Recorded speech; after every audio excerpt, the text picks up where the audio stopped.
2025 has been a very, very weird year. Very rough year for some people. But when it comes to pro wrestling in 2025, woof, it's been extremely rough.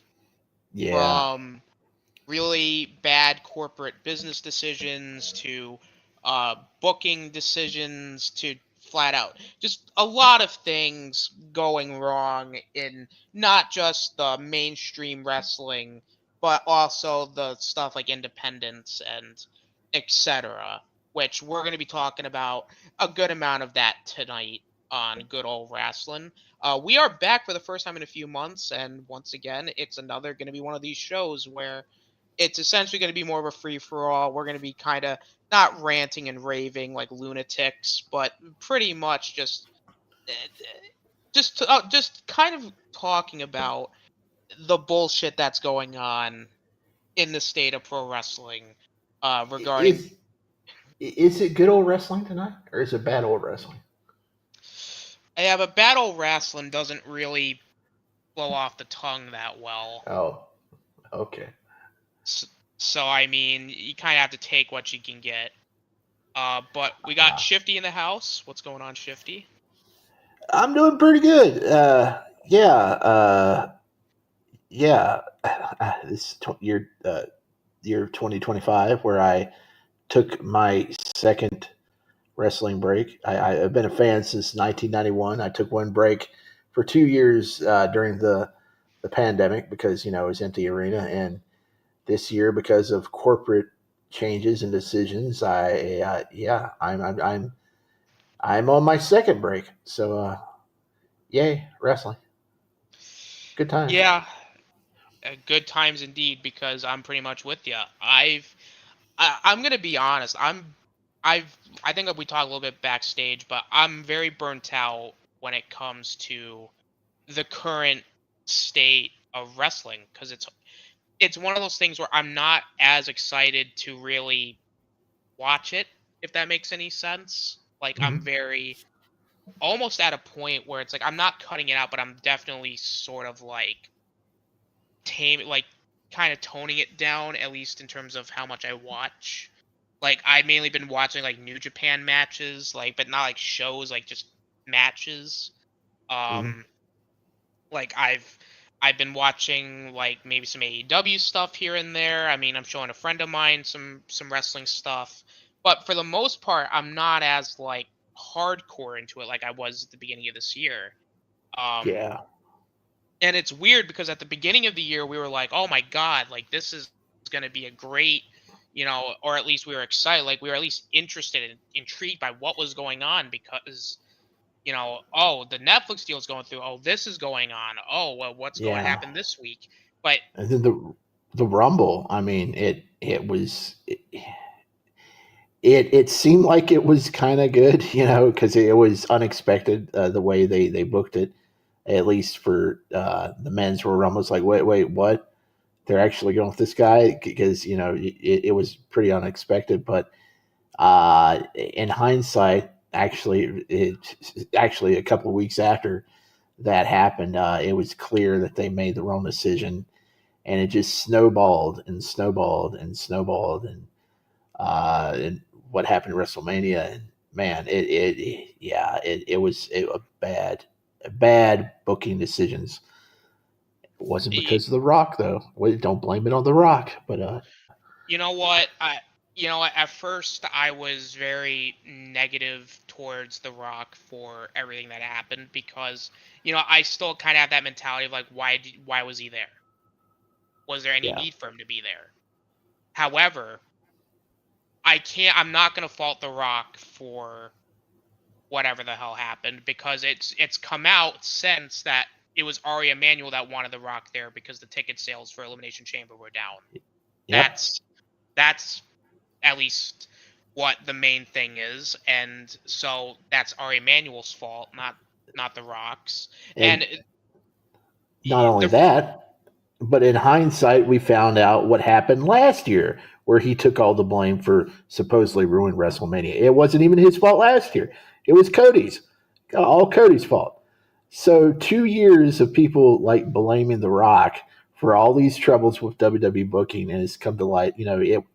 He was just there trying to help, and it was everybody else. It was everybody else that couldn't get the show together.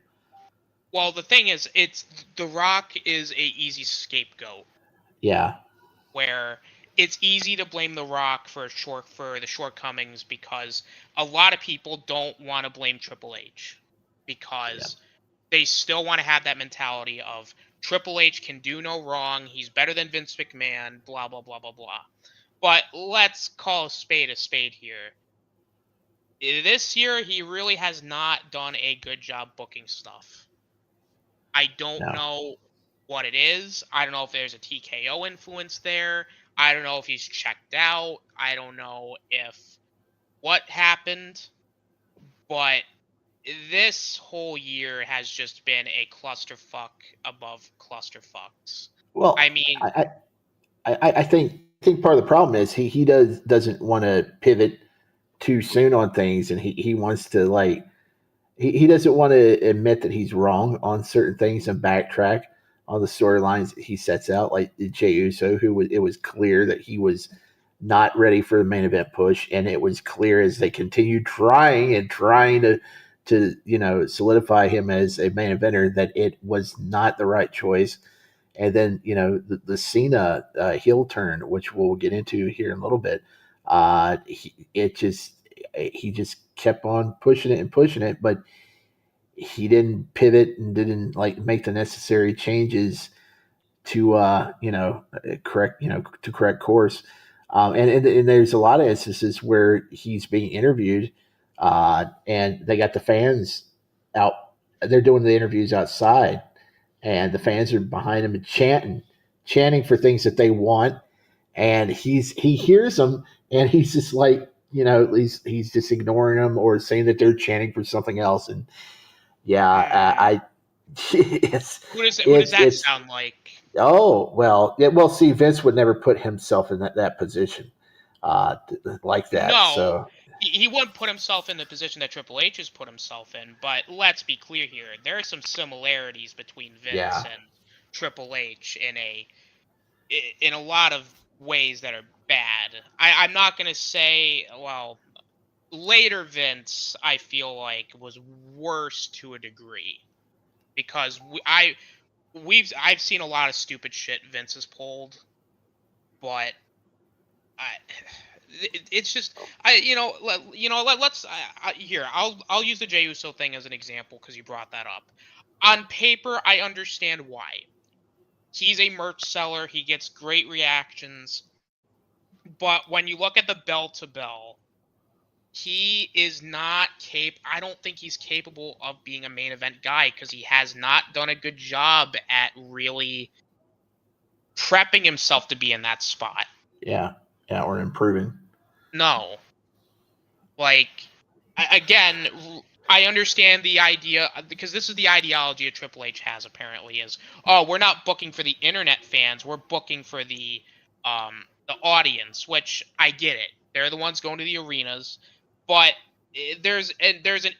clearly an internet influence when you're even now seeing in the live crowds, people are starting to turn on Jay because now they're starting to figure out he's really not all that in terms of a complete package. No, he's not. And what did you bring up? We're not booking.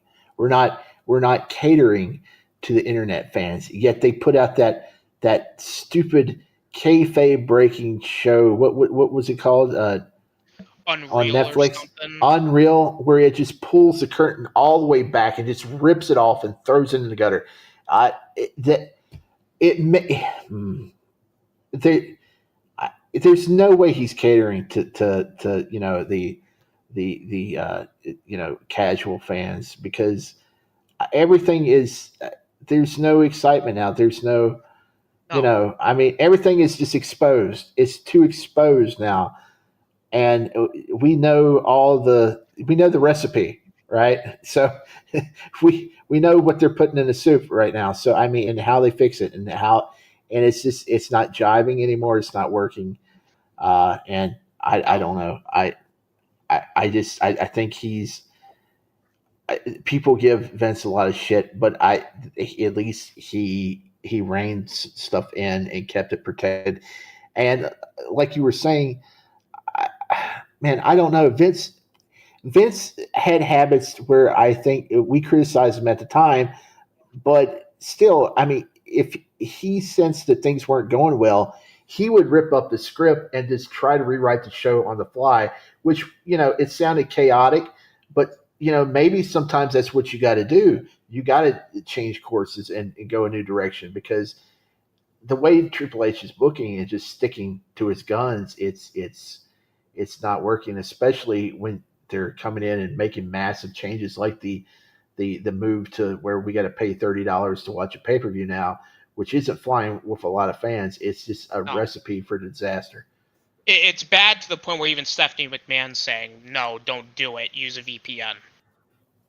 Yeah, but did she really know what she was doing? Did she know what a VPN is? I don't Maybe know. not, but look, it let again, and we're talking about that. The way that they've handled their dealings in terms of the business side of things, we'll get back to the booking stuff in a second, but their corporate, the way that TKO has handled everything when it comes to the business side of things has been awful. From the Yeah, streaming rights to the pricing of tickets, which they're doubling down on, to the location of WrestleManias. Now it's just nothing is jiving, and that's the problem. They don't understand. You can't run the WWE like the UFC. You just can't.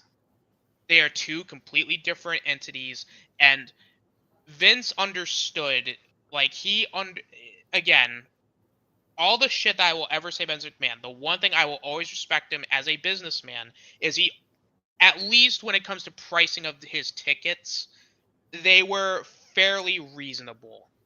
mhm. Not because he knew, like, his show was more for the kids and I think and families.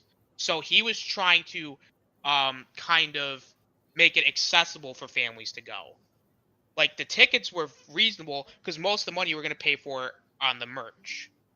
Yeah, Like kids are like they go to a wrestling show. Kids are going to want a John Cena shirt or a Randy Orton like thing or like it's something they want and then they'll come back because Vince understood that.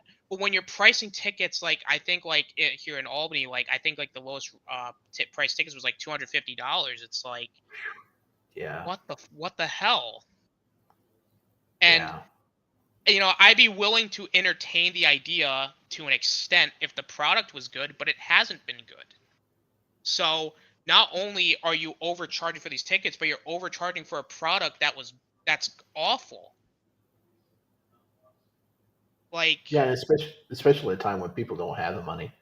They don't no. have the money, and then you're asking them on top of that to if you watch SmackDown, you got to have cable or satellite because USA doesn't.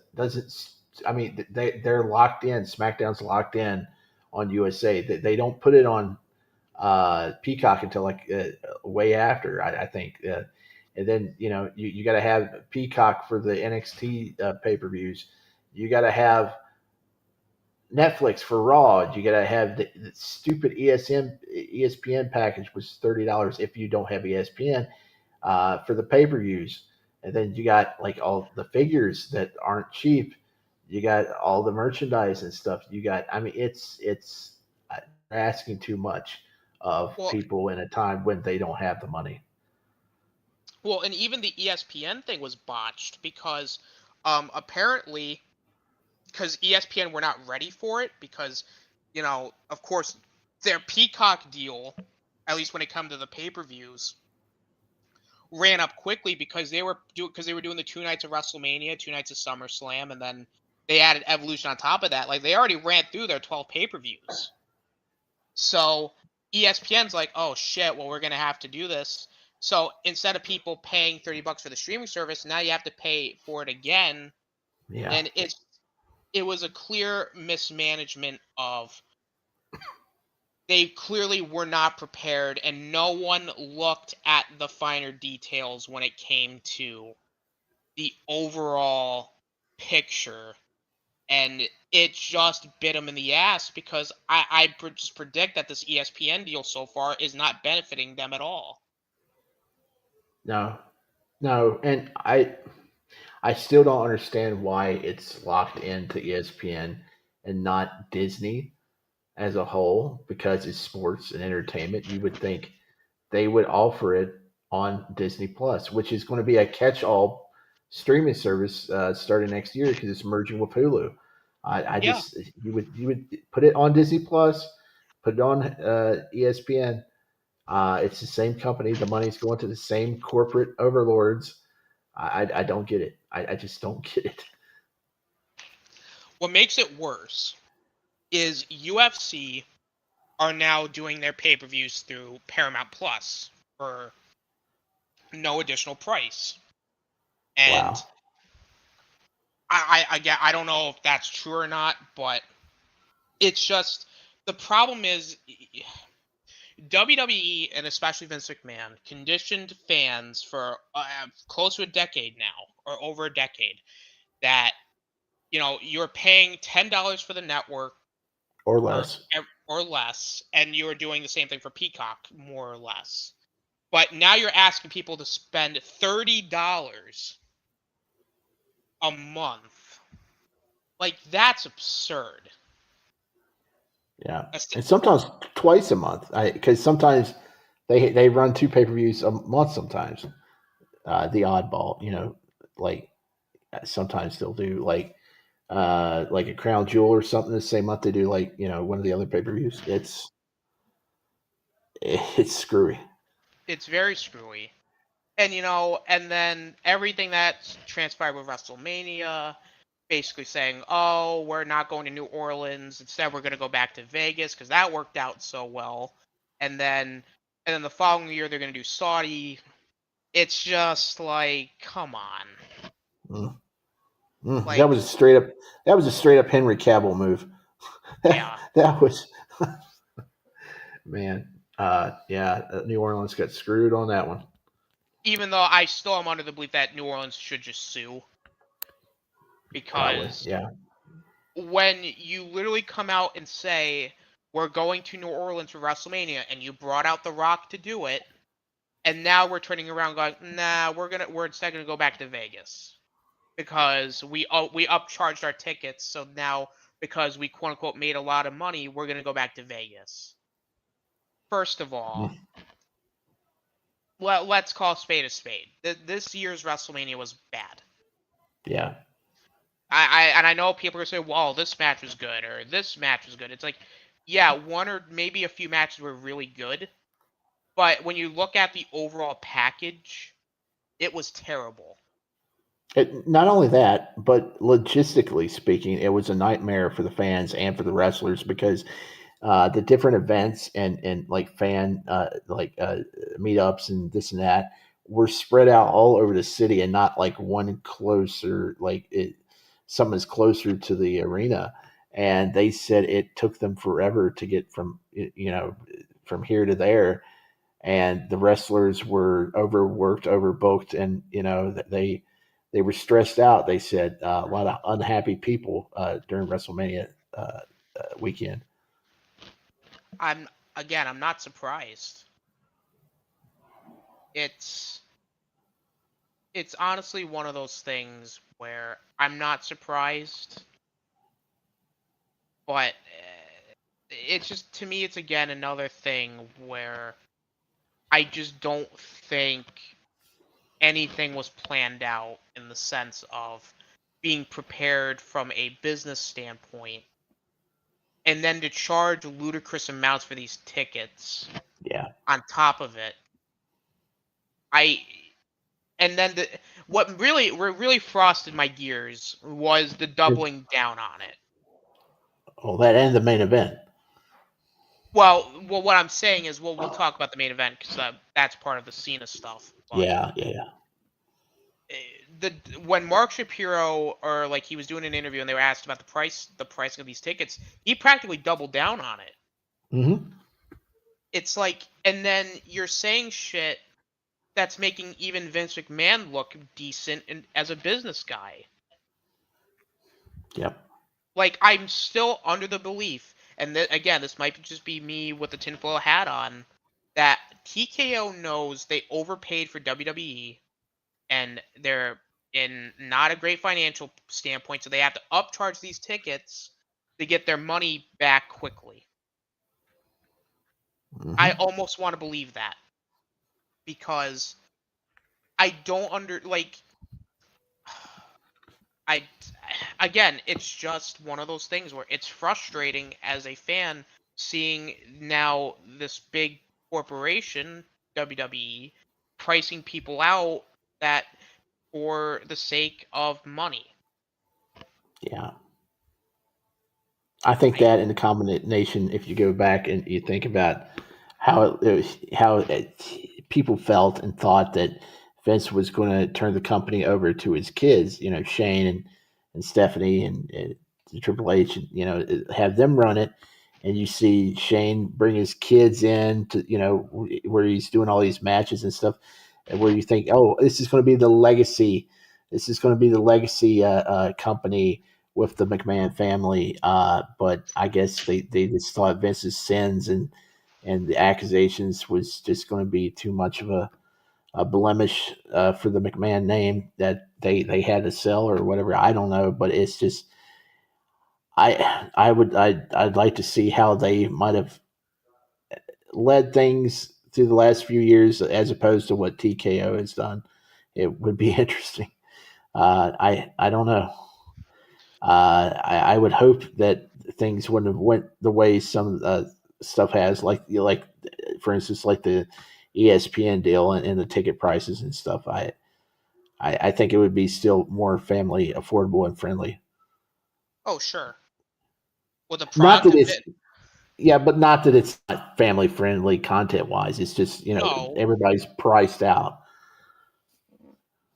and it's everybody.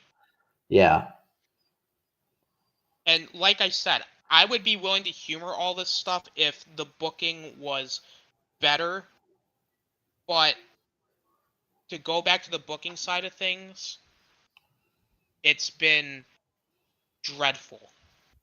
mhm, I have never seen a company go lose all the goodwill they had over the course of a year. Like, it's almost, I wouldn't even go shocking because it's the WWE. Like, of course they're gonna pull some shit, but from the main event scene all the way down to the mid card and the tag team divisions, besides the women who have put on I will tell you right now, the women were the MVPs this year. mhm. No ifs, ands, or buts. The best WrestleMania match this year was the triple threat women's match between Rhea, Bianca, and Io. Oh yeah, yep, definitely, yes, And usually they're usually the match of the night. So yep, I'm not gonna badmouth them, but when it comes to the men, forget it. The main event scene is so unbelievably stale. yeah. Again, it's not even funny.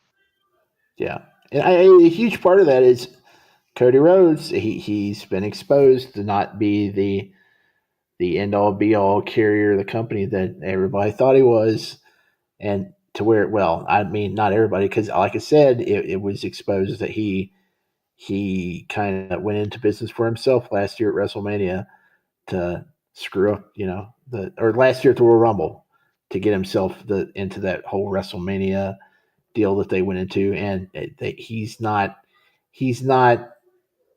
the new face of the company. He's not. They're trying to make him that, but neither him or Jay panned out this year, and things have been really wonky, especially with Punk and them continually to not really get behind guys that the fans would like. I don't personally like him, but uh, oh, what's his LA Knight or Drew McIntyre. It's frustrating. It's just one of those things because we can even just go segment by segment here. Like when it comes to the WWE title scene, like on SmackDown, it it that's I'm a Cody this year really has not been. I granted the booking has not helped him, but we're getting to a point of fatigue where Yep. the guy essentially, other than those few months that Cena was the champion, he's practically been the champion since WrestleMania of last year. Yeah. Like his fingerprints are on Cena. And I understand people go, oh well, still gets great reactions, but you look at a guy like LA Knight who consistently gets great reactions. In fact, I think he still gets great reactions. And people are saying you need to push LA Knight. And they had a storyline going where it was like, hey, we're going to do LA Knight and CM Punk. But then they turned around and went, nope, we're going to do Jey Uso instead. Hmm. Because, oh, we love Jey Uso. And I was one of those guys that defended him winning the Rumble. I said, you know what? This is new. This is fresh. It's unexpected. Go for it. But his world title run was not successful. It was, I feel like that exposed him in the sense of he could not carry the company.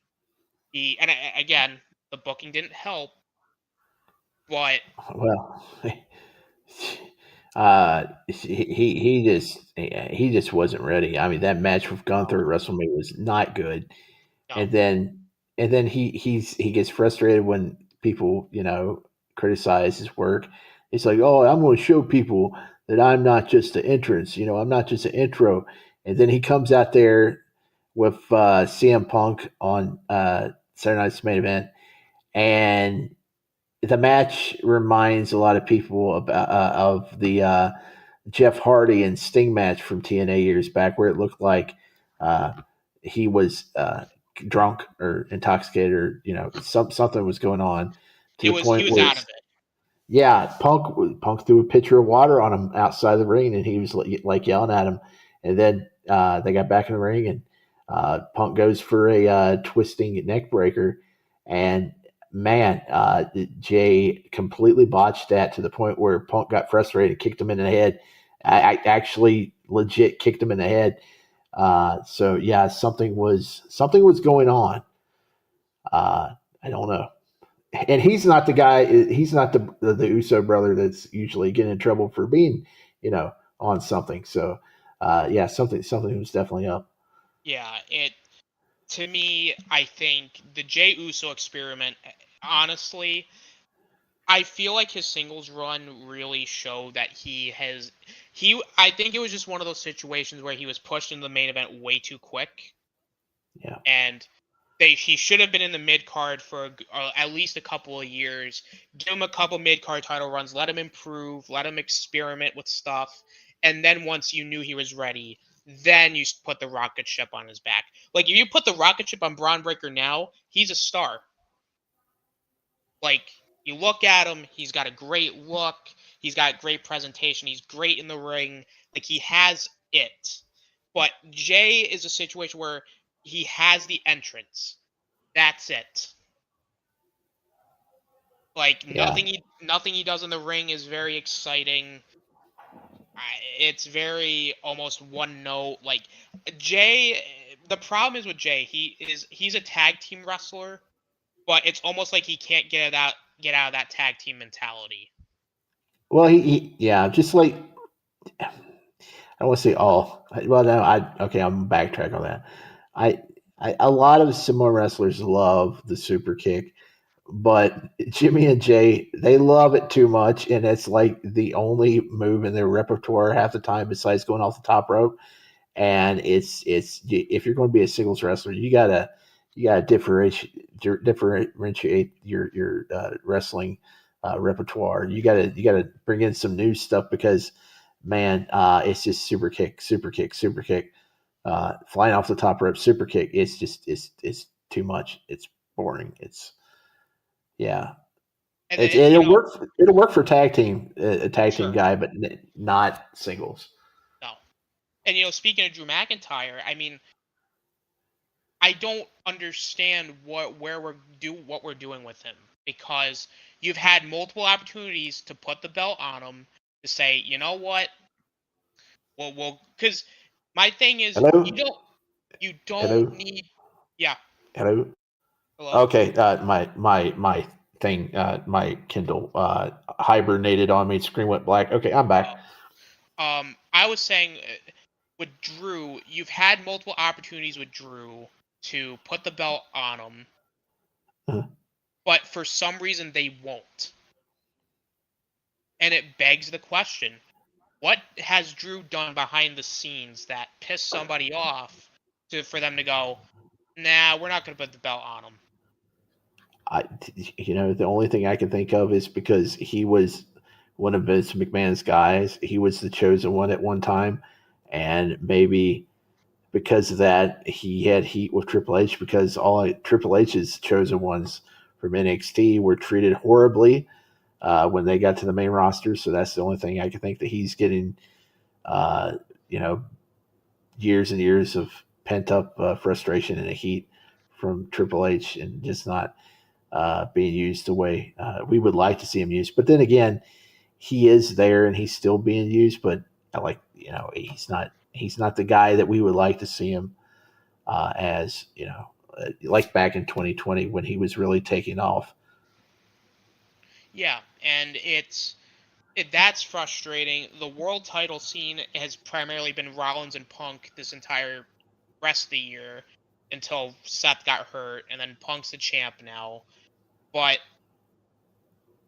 it feels like with the world title scene, it's very stale because Yeah, it's essentially being surrounded by the same few people, and this was kind of the issue with Vince. But I will at least make the argument with Vince that the reason why like the same people like Cena and et cetera, were around the title picture as much as they were is because they were merchandise sellers. hmm So I understand that mentality, but at the same time, you have to also know when to start building these new talents and new stars. And like Braun Breaker, and I keep using him as an example, that he's a guy that if you strap the rocket to his back, you will have a new star, and he's young enough to where he's going to be there for a while. Whereas a lot yeah, of the guys in main event scene right now, they're in their late 40s. Like yeah, you're not going to have a whole lot of time left with these guys. Like AJ yeah. Styles has literally come out and said he's retiring next year. Yeah, yeah. I think they. I know people are kind of mixed on Gunther. I think he's another guy that it's really good, even though I do think even though he carried Jay this year, I think Jay also kind of hurt him by Yeah, them pushing Jay over him, and that's unfortunate because he was a real monster with his streaks and with the Intercontinental title and stuff. I think they're going to have a little bit of trouble building him back up, and I think more than likely, I don't know, he's not in this tournament to be Cena's last opponent, is he? I mean, they're doing a mystery man match tonight, and it may be Joe Hendry. We don't know, but he may be the guy. Gunther may be the guy that to face Cena. So if he ends Cena's career, that's one step forward in building him back up. But there's got to be other guys that they push besides uh, Braun and him. I think who's who's the guy with Braun, the big guy, the Australian guy. uh, Bronson Reed. Yeah, Bronson Reed. He's another monster they can push at some point.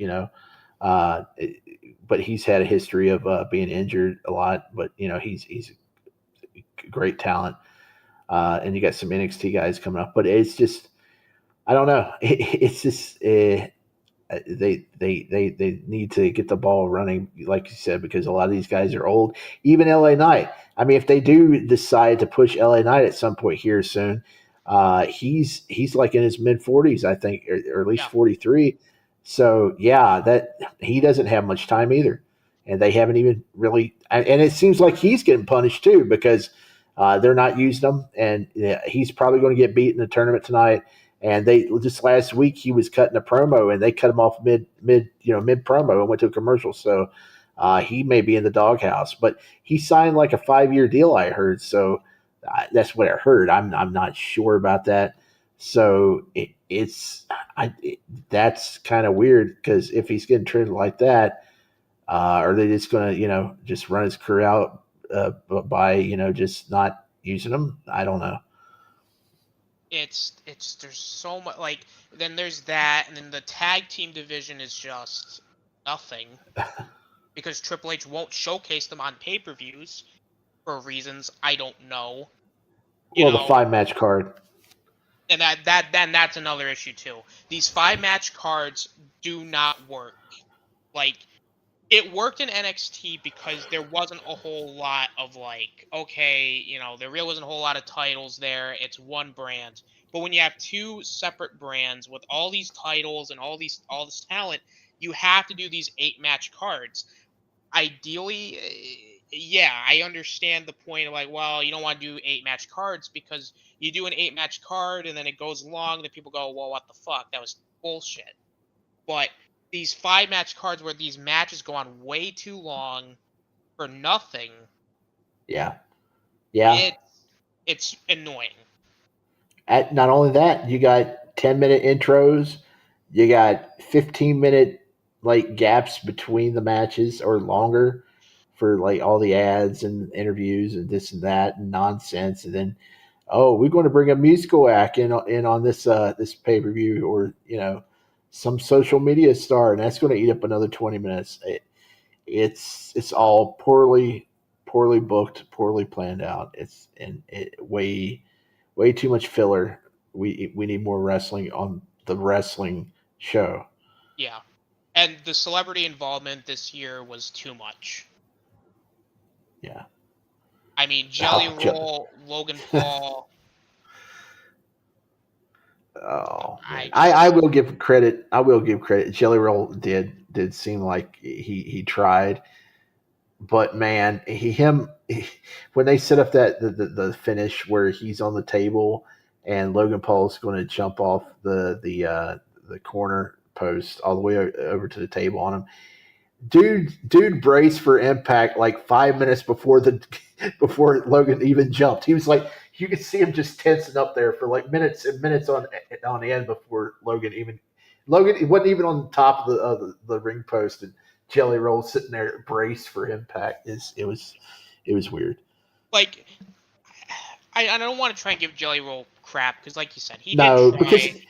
yeah, and good for him, because he lost all that weight and he's getting in there and wrestling and stuff. I mean, yeah, good on him. But And you can tell by the way he talks about it. Like, you can tell he genuinely cares. Like, yeah, like he said himself, like, he would want to, like, he would want to do it again. Like he said, he wants to take set time aside from, like, doing tours and stuff and, like, wrestle. Like, I respect that, but here's the problem. This is the symptom of a reoccurring problem this company has, and that's the overusage of celebrities. yeah, yeah. Then you think about what made this company. It was the rock and wrestling connection. That's what made WWE originally, or WWF. So it's in the spirit of the company, and you got to do it at some point, but you got to. It's a little bit too much in this year where we got burned by the Travis Scott involvement, to where I don't know. It's what are you going to do? What are you going to do? And speaking of Travis Scott, the biggest travesty of this entire year for a lot of people, and this is what really, like, other than WrestleMania, the big thing that really, this is the thing I saw that a lot of people, like, got driven away. Even though I'm starting to see people play the revisionist history of going, well, people are saying this, but in whole honesty, they gave us this. No, the John Cena retirement tour was easily the biggest botch this Yeah, year, yeah, and I don't want to hear anybody go, well, it gave us, this. Oh, Cena did that. It doesn't matter. At the end of the day, we can call this retirement tour for what it was, and that was a bust. It It was a was massive failure. It was massive. This should have been the second coming of Hogan joining the NWO.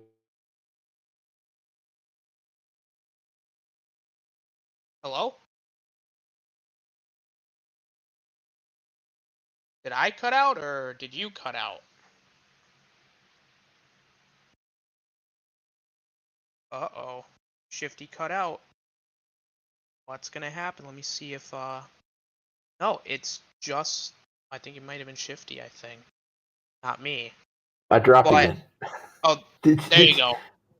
did I get cut off? Where did I get cut off? I They think blew it? you got cut off at it should have been the second coming of Hogan something. Yeah, it should have been the second coming of Hogan joining the NWO, and it should have been massive, and they absolutely freaking blew it.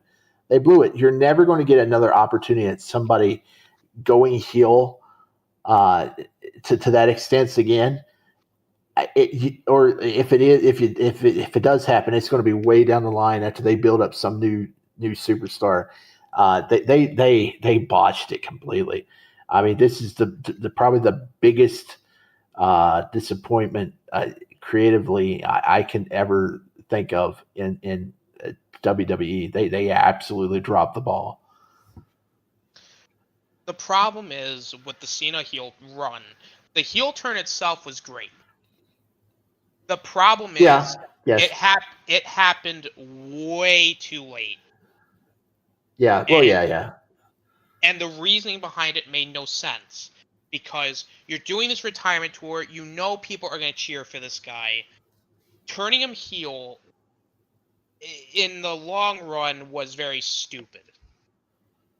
They should have done a Hogan, Michaels thing where they turned Cena heel for the program with Cody at Mania, and then you do the thing where maybe Cody wins or whatever, Cena gives him the show respect, and then Cena turns into a babyface.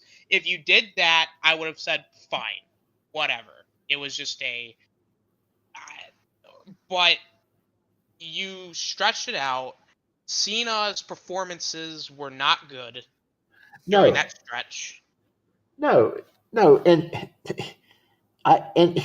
Despite the claims that he had been planning how to go heel for years, and this is how he wanted to do it, his head was not in the game for it because No. it was so lackluster. I think a lot of things Cena has done over the course of his career has been lackluster. I just don't think he's very good, and a lot of uh, you know you know a lot of the things he does. I don't think he's a good seller. I don't think he's a good on the mic at times.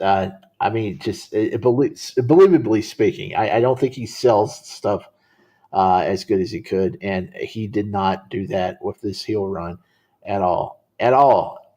I mean, you had Triple H, you had him, and you had the writing team and Cody Rhodes. They all should have been in on this, trying to make something great because, like I said, this is such a big moment, and they all just dropped the ball and exposed themselves for not being as creative as they could have. Yet a lot of people goes and throws all the blame on The Rock. It's all But Rock's fault. It's all his because fault. he's the easy scapegoat because they don't Yeah. want to blame this person. They don't want to blame this person. But let's face facts. I People are now trying to play the revisionist history of, well, the heel run itself wasn't good, but they gave us stuff like the Orton match and the Punk stuff, and he broke the 17 record and he just became Intercontinental Champion. But I say, sure, the moment to moment stuff maybe for like a nostalgia thing and like, yeah, the checklist stuff, but what do you think people are going to remember the Cena thing for? Is it him, oh, he's finally done this or he did that, or the really shitty WrestleMania match where Travis Scott came out and it took like 5 minutes for him to get to the ring? Yeah. And It's just not only that, I'm still confused how he turned back face. I don't. What happened for him to turn back face? Did he just like get? He cut a promo before SummerSlam going, "Well, thank you, Cody, for beating me up because now now I got to be a babyface again, and I said I was gonna ruin wrestling, but I didn't really want to ruin wrestling because I said that because I wanted people to remember me and they don't forget about me and blah blah blah blah blah." And he goes, "Oh, the champ is here," and everyone goes, "Yay!" And then it was just like, okay, but. So that was a waste of time. So, oh god, it was just headache inducing. And then they brought Brock back to do that really stupid squash match at that bad ESPN show. This retirement tour has been a disaster. And now you're doing this tournament for Cena to face whoever at Saturday night's main event. I don't know if they're going to have him be the IC champ going into the show. I don't know if he's going to drop the belt beforehand, but more than likely it'll more than likely be Gunther or somebody that faces Cena. Which, okay, fair enough, but it's but see, the problem with this is you're now in a lose-lose situation because if Cena wins, then everybody's going to turn around and go, well, what the fuck? He wins and he's not really putting anybody over. But on the flip side, if you have somebody like a Gunther win, then everyone's going to go, well, wait a minute. Like, why are you having Cena lose to a guy like Gunther? Gunther doesn't really need it. Wait a minute. Yeah, no, whoever wins the tournament or whoever wins tonight against uh, LA Knight is the one that's going to face Cena because it's a mystery opponent. So it's either got to be Gunther or Joe Hendry because supposedly he just got signed to WWE. So I think Gunther got announced for or for one of the Raw matches because he was in the advertising for. Oh my God, Zack Ryder is back. yeah, he's in TNA, ain't he? No, he just came back. He's Zack Ryder again. Oh, is he facing LA Knight? I think so. So is he Zack Ryder or is he Matt Cardona? It looks like he's Zack Ryder. Oh shit. Well, maybe that's your match because Cena and they have history. God, I hope not. Woo woo woo. You know Man, it. that's just. But I am glad he is back in WWE because I want to see him with his wife on TV. They could be quite entertaining. Yeah, it's just to me, if you're gonna do a retirement tour and you're gonna have Cena do his last match, there should be a storyline where it's meaningful and you have like a send off that's worthy of a retirement thing. But when you're just doing a tournament, you take all of that away and now it just feels like, oh, whoever wins this tournament gets to face Cena. That's it. There's really no what it just honestly it doesn't work. It Yeah, was this whole thing has not worked, and like him winning the IC title was way too late. You had him when it like in his last four appearances where it doesn't matter as a checklist thing just to say oh he did it. It's lame. yeah, yeah. I think Chris Jericho's retirement tour, which will probably be next year, is going to be much better, much better. I mean, I wouldn't be surprised. I mean, I feel like this run was to see it like kind of test the waters, see how to do it, but it just for whatever reason I don't know what it was where the disconnect was but it's just again nothing worked. Nope, nope, nope. And McMahon's probably sitting there watching stuff, just balling his fist up like, damn it, Triple H, damn it. God damn it, this is Yeah, bullshit. So you have that and if it was just WWE, like I know we spent the last 50 minutes dunking on WWE, but Shifty was more knowledgeable about the WWE stuff, so I figured, we're gonna spend most of the show because WWE really were the worst offenders this year by far, like leagues ahead of everybody else. And we didn't even cover like some of the AEW stuff, which I know you're probably out of the loop on, but you know I. eh, like I said, WWE this year has been bad from a business standpoint, from a booking standpoint. They're stagnant from business decisions. It's been bad. Now, Yeah. AEW, on the other hand, because I'm not, this whole show is not just going to be me dunking on WWE, because AEW this year has had their fair share of stupidity this Yeah. year. Well, this From, week. well, this week, and, them bringing in, like, another mid card belt after you unify three of them, or two of them. That's stupid. And then you see this whole drama on social media where you got, like people like Gail Kim or like people like criticizing them for things that, fair enough. But on the flip side, it's kind of like they're really not doing themselves any favors. No. And you're completing like all of these things where you have again, the mid card belt thing was just annoying. I think their pay per view's gone way too long. Like, I understand Rob's argument where the wrestling is better, but on the other hand, not every pay per view needs to be 4 hours, especially when you're doing shows at 8 o'clock. Did they do like an 8-hour pay per view this year? Because I heard they did a really long one, like They a did a, really I long. think they did a 6 hour show in Uh, June or July, wow. which that in my eyes, I don't want to hear people go, oh well, that's not too bad. No, that's not acceptable. If I hated it when WWE did it, AEW really, you got to criticize people for the same thing. Um, but AEW's been struggling. I mean, TNA again, it's TNA. They're gonna do stupid stuff only TNA would do. But really the bit like in the indies too, they've been getting a lot of them have been shutting down this year, or they're Uh-huh. going on a hiatus. Like DPW recently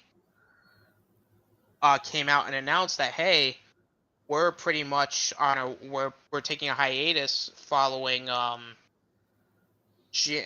their fourth anniversary event and then the Japan stuff in 2026. So Oh. it's going to basically be their last. This is essentially their last full year, and it's almost a situation where it almost feels like, and I think someone said it best, the cost of everything going up really hasn't helped. It's been it's rough. It really Yeah. is to be a wrestling fan. I and AEW. I'm not. I'm not in any way, shape, or form. That's really in the know about that company, but there's a lot of telltale signs that they may be hurting. I mean, of course, they always have reports of the low attendance for their shows, which that's terrible for them that they can't pull in enough fans when they used to sell out arenas. I don't know what happened to the product to where they're not bringing in the crowds like they once did. As they are smaller venues that they usually book.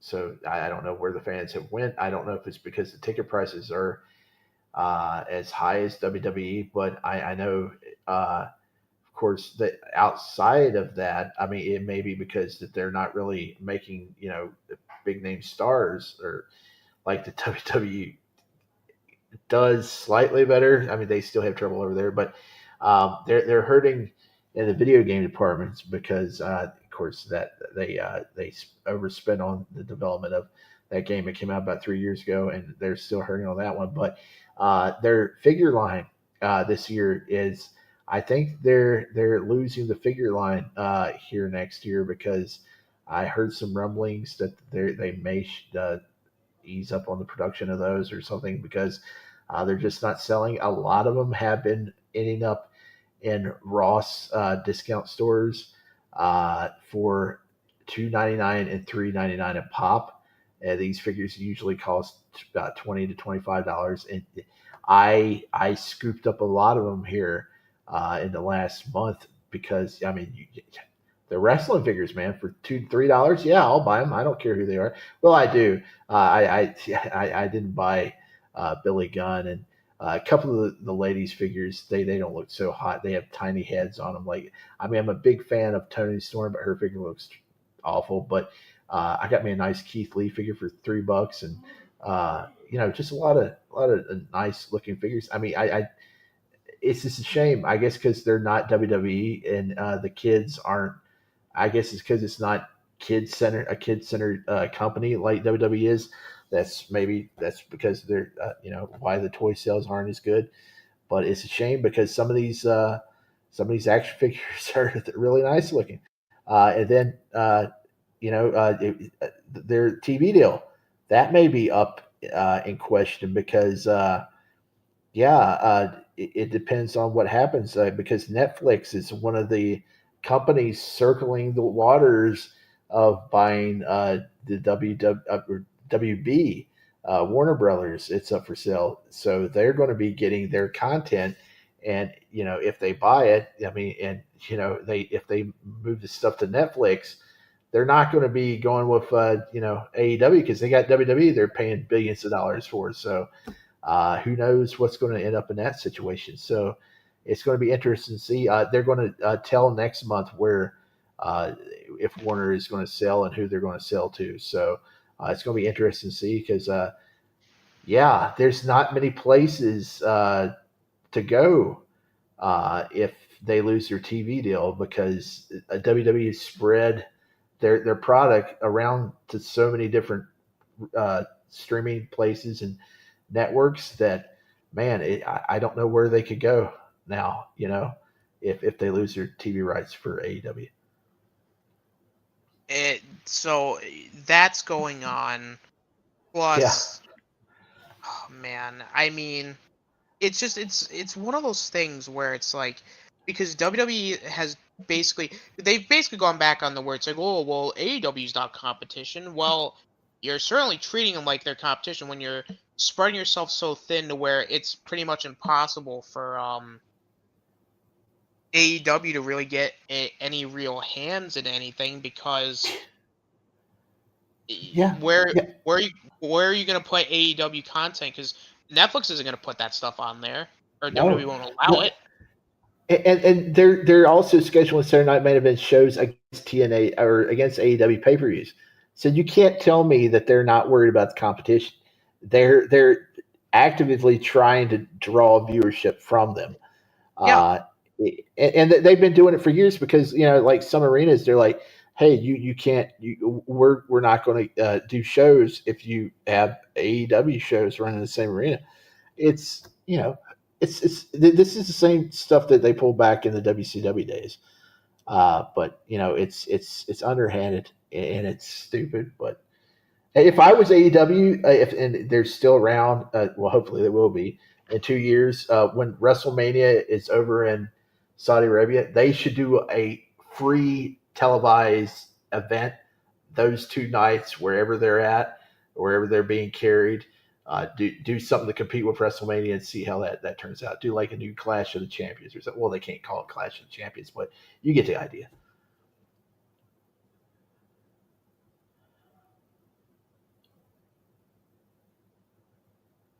Hello,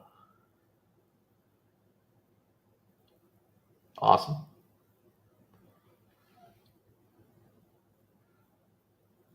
Uh, did you drop out? Did you drop out?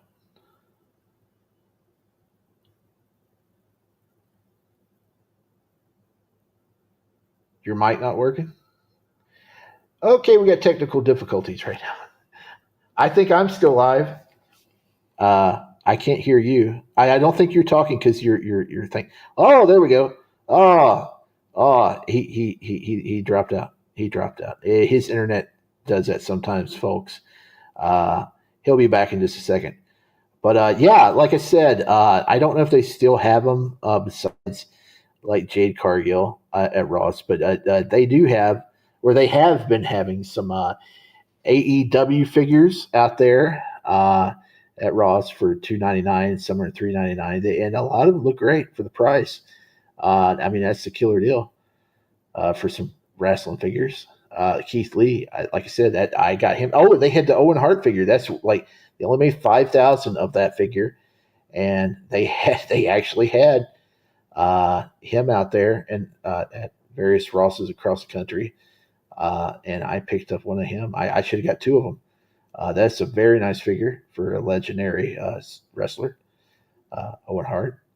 Um, and he comes with an extra head, so you can use the extra head on a maybe a Bret Hart body to give him more of a classic looking attire. I don't know if Austin's coming back. I'll give him about 5 minutes here. I'll just ramble on for 5 minutes and see what's going on. Yeah, but AEW, they had their Blood and Guts episode of what's it, Collision? Is that their Wednesday show? Rampage is their weekend show, I think. Yeah, they had their Blood and Guts show this weekend. Yeah, it was just over the top for me. I mean, in a world where kayfabe is just not around in professional wrestling, hardcore matches doesn't really fly for me. I don't know. It was, I don't know. It's just not. The feuds aren't as believable as they once were because you still have the curtain around professional wrestling and the secrecy, you know, element to it, to where when Dusty and Abdullah and those guys would fight and bring out staplers and barbed wire and all that stuff. That stuff was, it was still real to me, damn it. But yeah, uh, and I'm not up for hardcore women's matches. I think it was Sky Blue. I saw a picture of her on X today where she was just covered in blood. Yeah, that I don't know. I call me misogynistic. I don't like the pretty women getting bloodied up. I like to see them wrestle. I love to see them wrestle. I just don't. I don't want to see them all cut up and bloody. Even if it's fake blood, I don't know if it's fake blood or real blood. But hey, Austin's back. He's back. Look at that, I'm folks. back. Austin's back. He's back. Yeah, I was just covering the blood and guts stuff from AEW this week, and I was mentioning the AEW cheap figures that they have at Ross for $2.99 and $3.99. And yeah, I was just talking, just talking. Oh, that's always good, I Yeah, think. it's always good talking. Yeah, I'm like I was saying before. I would like to see AEW do like a big WrestleMania, like almost like event type. Well, they do, but I want to see them like Yeah, during they do. WrestleMania. We can do like a Yeah, like um, a fuck you show. Fuck you, WWE. We're going right up against you. but like you do like this massive thing where like you can get like a lot of like some of like the other like indie companies involved to like make it feel big, Yeah, if that makes but I sense. mean, Like, yeah, but you still got to get some people in there, like maybe some legends or something. There, yeah. just there, because you got to get somebody that people know. Oh, I agree, 100%. It's there's just a lot of stuff wrong with wrestling. We talked about the indie stuff, I mean, a little bit, but like with the cost of everything going up, the indies are kind of suffering. Like, it's just been struggling. Well, is it a case of everything being done wrong, or is it just us outgrowing the product? It's a combination of things because it also doesn't help when a lot of these indies promotions like WWE and like AEW taking a lot of these talents from these indie shows, they're not really growing, and Yeah, you're kind of at a point where there's not a whole lot you can do. Yep. Yep. So, saying all that because we went over an hour, um, I people are wondering like, what's the future of the show going to be? Like, is it just going to be us continuously going, oh my god, fuck WWE, fuck this, fuck that? No, because let's face what it is. It's getting kind of tiring to talk about wrestling when all you do when you talk about what wrestling is negativity, and you see a lot of that online where everybody and their mother's got to bitch about something, and we're I think we're all guilty of it. I'm guilty of it. Like just this show, we bitched about it, but I don't want to go into the circle of like, oh fuck WWE, fuck AEW, blah blah blah blah blah. So you may be wondering what we're going to be doing to circumvent that. Well, the main thing I want to do is I want to start covering the older shows or some of the older stuff because I feel like it's easier to talk about some of the old stuff than it is to talk Yeah. about um, the newer stuff. So Back when wrestling was good. back when it was enjoyable to an extent, Key the phrase "good old wrestling." Old wrestling. because that's what the show is called. So starting next year, um we're gonna be covering it's we're not gonna have like we're not gonna go like by like a year or whatever. We're gonna do something under the lines of we're gonna be doing randomized wrestling show reviews from the past. We'll have like we already planned. I think we're gonna have a wheel. We're gonna have like a little wheel. We're gonna randomize stuff, and then like some months we'll do themes. We'll do et cetera, et cetera. But the main plan is we're going to be covering older stuff. I mean, Yeah. maybe if we're motivated, maybe we could do something like a review retrospective series on something or whatnot. But I think kind of starting fresh to sort of get this burnout almost to shake it off a little bit. Like I Yeah. think this would be good to sort of get the toes back in the water and maybe just maybe make wrestling fun again because that's what Yeah. wrestling's supposed to be is fun. Yeah. And I'm dragging my rear end on trying to get a new computer. And whenever I do, that's going to open up a whole lot of possibilities of what I can do, Oh what yeah. we can do with the show. Because I mean, I've been dying to maybe get some video game stuff going, and there's a tons of old wrestling video games that we could cover and check out and review and do retrospectives on. And I was kind of pushing for us to get back and doing some movie reviews, but I mean, there's a lot of wrestling related movies out there with not just that deals with wrestling stars, wrestlers, and we could look at those ready and to, maybe ready to rumble. yeah, well, yeah, Ready to Rumble. Dusty Rose had a wrestling movie called, I think, the Wrestler or something back in the '70s, and of course you got They Live starring Roddy Piper, and just a lot of.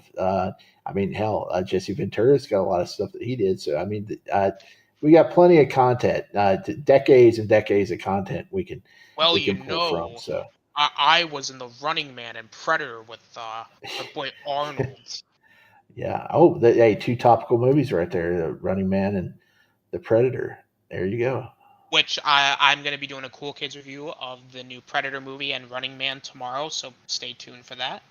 Oh, Sorry, I had to okay. do a shameless plug, but but no, it's we're planning on doing that. Um, yeah, we got some stuff. We're trying to make wrestling fun again because wrestling isn't fun right now. Let's. Yes, neither is Alien. So I don't know I if we don't. can make You that know fun. what? The less said about Alien, the better.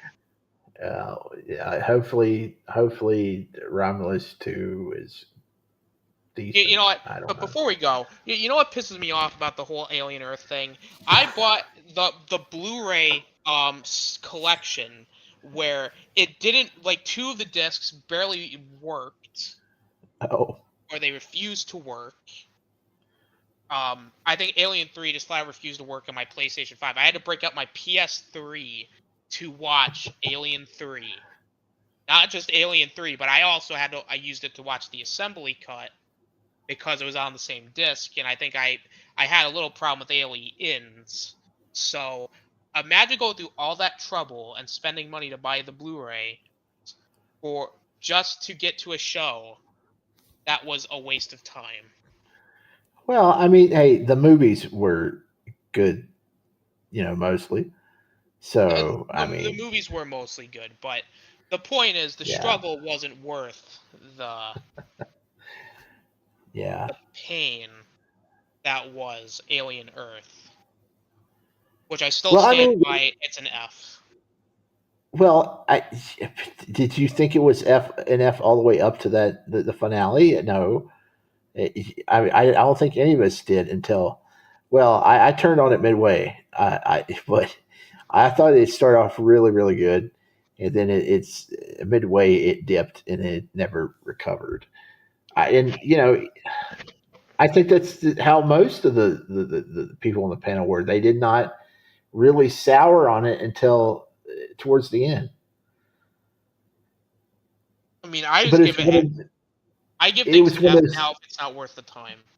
yeah, it's one of those endings where like it wasn't worth the time. Even though it may have been good up to a point, in retrospectively, yeah, it wasn't worth the effort, and they committed sins that they shouldn't have. It jumped the alien. It jumped the xenomorph. That's what it did. Oh yeah, it. That's what they did. Unfortunately, tisk tisk tisk. Thanks, Disney. Yeah, we'll never forgive you, Disney. Anyway, I think we want. I see. Now we're talking about Alien. I feel like it's time to wrap it up. Yeah, yeah, yeah, yeah. Is there anything you want to plug or? Oh Lord, I got a lot of stuff.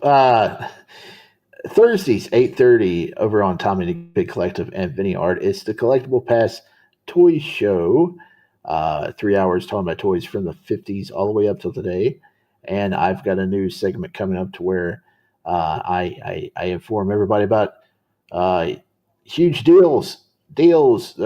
incredible deals and savings and what's coming out. And I got a lot more homework to do for the show now, so I got to start gathering all the deals and stuff. So yeah, homework for me. Yes, and then Friday nights over on Slasher McSplitters channel, we're going to be taking next week off, and I don't know if we're going to do the holiday weekend because a lot of things are going on. Here and there, but we do the Wrestling Dustbin. It's a show where we cover Lucha Underground, a cool Mexican wrestling show for about 10 years ago on the El Rey Network, back when wrestling was still good. And then over on the same channel on Saturday nights, again, we may be taking, we'll definitely take this week off, maybe the next week. We do a sort of a movie retrospective review show where we talk about usually, horror films, sci-fi films, just uh, cool old movies that Slasher picks out. We did Critters a couple weeks ago, and we did From Dusk Till Dawn last week, and we did Dog Soldiers a couple weeks back. That was a good one. We were supposed to do Reanimator this week, but that got pushed back. So stay tuned. I'm sure that's the first one we'll be covering when everything gets back to normal. Oh, and then Sunday night. Yes, Sunday night. Don't want to forget Sunday night. It's it's the weekly wrap up slash Jackbox Fun Night over on the Real Review 3000, Chaos Central, and Hanstar YT, hosted by Chris Knight, and a panel of a lot of cool people from our extended community, where we play Jackbox games and What the Dub. And if you get in the audience, we'll get you in the game. And remember, folks, Eli always loses. He Thanks for always having me, does. Awesome. Yes, he does. Yes, he does. Yeah, no problem. Like I said, you can find me on What on the Cool Kids tomorrow for the double header. You can find me here sometimes, Guy Scar Show, sometimes the weekly wrap up if I can, and you can find me on Storms Nation. So I think that's about it. So I want to thank everybody for watching. This is the Oscillator signing out. Later.